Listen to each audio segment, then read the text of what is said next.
Hello everyone, welcome back to my YouTube channel. My name is Martina. I am a 6th-year medical student in China. So I saw this video on Buzzfeed's YouTube channel and I thought it was something very interesting and I decided to also film this video. So it's about medical students answering your questions. So medical students in the US were asked some questions and they answered it, and I'm also going to be answering those questions. So if you enjoyed this video, please give it a thumbs up, subscribe to my YouTube channel, leave a comment down below if you have any more questions for me to answer. Okay, let's get into the video. Are you able to have a social life outside medical school? Well, for me, yes, although it's my choice not to have a social life. But if I actually want to, I have the time to have a social life. I feel like you can balance both medicine and having a social life, having friends, going out. It's possible to balance both, but then school always has to take more priority. Because even when we are no longer in med school, when we become doctors, we need to have a social life. So if you can't balance it now, you're going to have a problem balancing it when you're actually a doctor. Do you still check WebMD when you don't feel well? Well, yes, I do. I Google my symptoms. I Google some diseases I think I may have. But now I don't just follow whatever I see on Google and say, oh, I have this. Because I actually now have medical knowledge that I can say, oh, this is definitely not true. Or, oh, I definitely don't have this. Once in a while I still do, but with sense now, I don't just follow everything I see on the internet. Do you rely on coffee to keep you going? No, I am not a coffee person. Throughout my 5 years of medical school, I think I can count the number of times I've had coffee on one hand. And my most memorable experience with coffee, there was one time I was going for a study group and I decided to drink coffee. I got to the study group and I was so hyperactive. I couldn't even sit in one place. I couldn't even think. My classmates were asking me questions and I couldn't even think. I know there are so many medical students that depend on coffee, but I don't. It's just not my thing. Let me know in the comment section if you're actually a coffee person. If you love coffee and you cannot do without it, let me know. I'm really interested in that.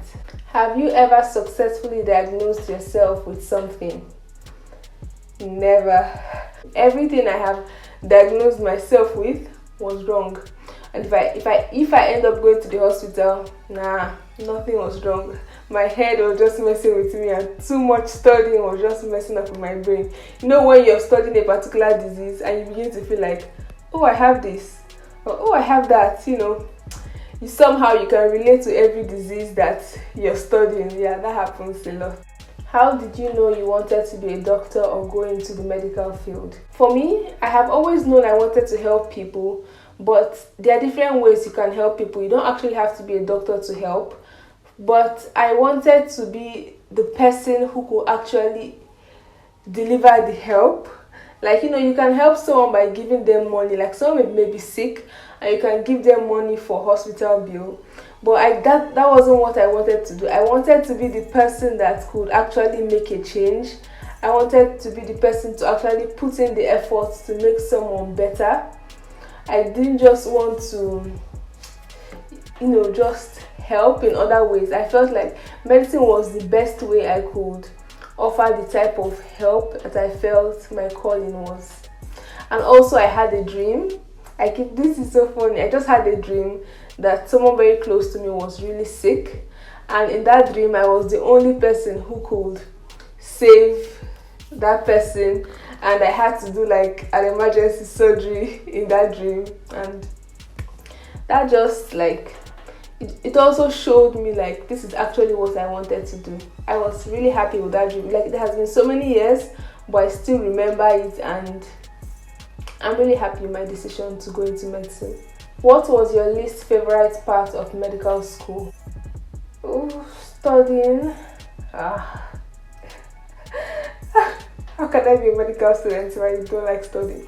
Not studying, but having to learn a lot of information. I mean, that's what medicine is about, right? I won't say like I have like a least favorite part of medical school. Every part has its ups and downs. There are times where, maybe I don't want to wake up and go to class, and there are times I'm really excited to go to class. There are times where I want to study and times where I don't want to study.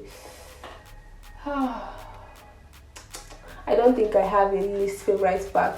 Craziest stroke grossest cadaver story. Let me see. With cadavers, the only problem I had was the smell. That was so bad because I know we were not using face masks, so it was so bad.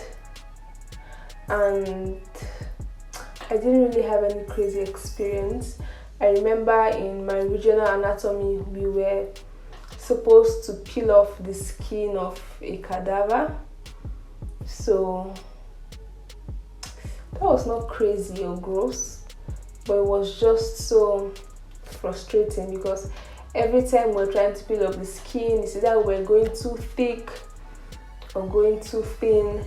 And even when we had tried and like peeled off like a layer of the skin that we thought was what the teacher wanted, but she actually came and said, "No, you messed up the cadaver. This is not how you're supposed to peel it." But I don't think I have any gross experience apart from just dealing with the smell of the cadaver. That's all. What kind of doctor do you want to be and why?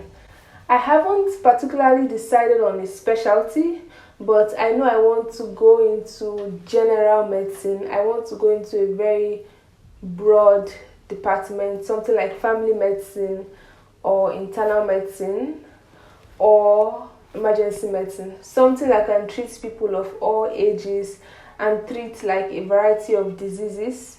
I don't think I want to specialize. I just want to be in a very broad department and have, knowledge of almost everything.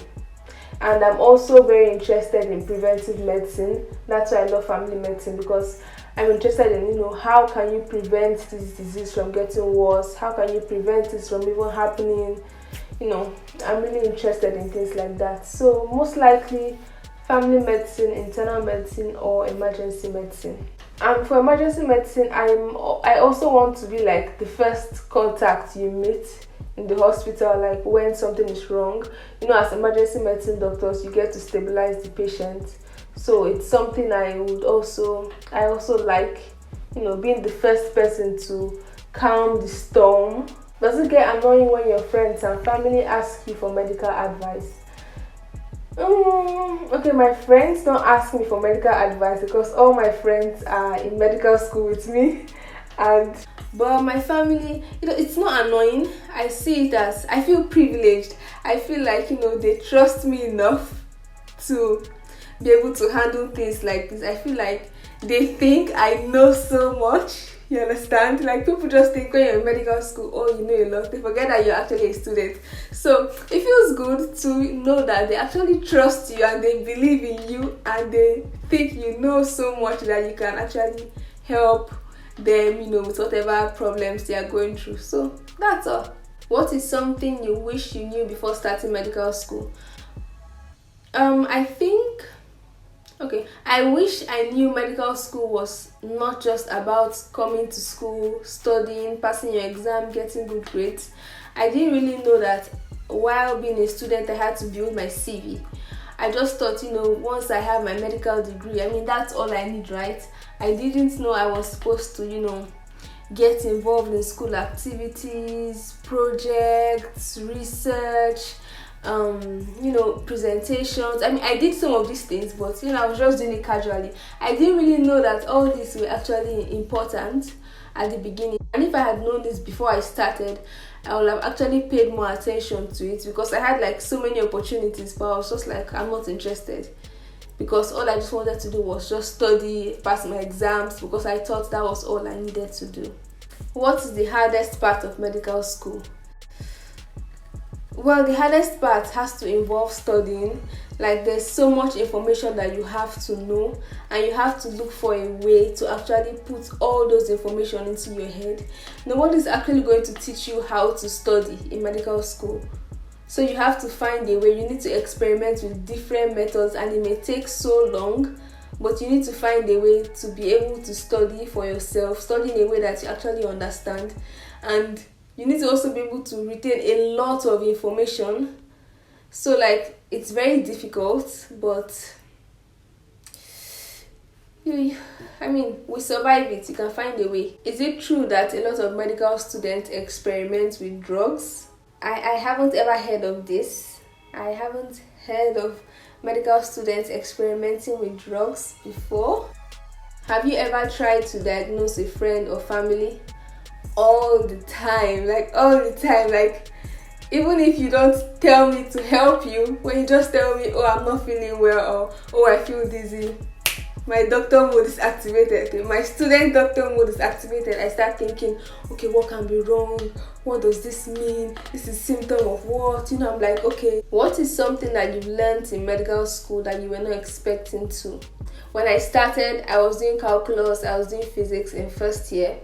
I wasn't expecting that, but it happens. It's normal, especially for MBBS. Something else I was not expecting to learn was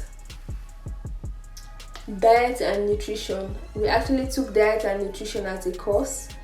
I didn't actually think they were going to teach us about diet and food and nutrients, and it was important. I think about it, it's very important with the way the world is changing, but I didn't really expect it. Also, I didn't expect we were going to be taught medical ethics. That was a very interesting course, one of my most interesting courses. So we're taught how to be doctors, how to handle situations as doctors, like confidentiality, skills, the code of conduct when it comes to medicine. Yes. What keeps you motivated when school gets really hard? There are so many people that need help. Seeing the patients, like, it's one thing for you to actually study and just see it in books, and it's one thing for you to actually see people suffering from this disease. Like, it motivates me so much knowing that if I actually study, if I actually learn, if I actually work hard, I'll be able to help these people. And I can't think of anything more fulfilling than that, honestly. Do you practice a lot of techniques and learnings on each other, like taking blood? No, not in my school, we don't. But I'm willing to give anyone my hand to take blood, but I don't know who's willing to offer theirs to me. But no, we don't. Okay guys, these are the questions in this video. I hope you enjoyed this video. If you have more questions for me, leave it in the comment section. If you enjoyed this video, give it a thumbs up, leave a comment down below, and subscribe to my channel. Thank you so much for watching, guys, and I'll see you in my next video. Bye bye.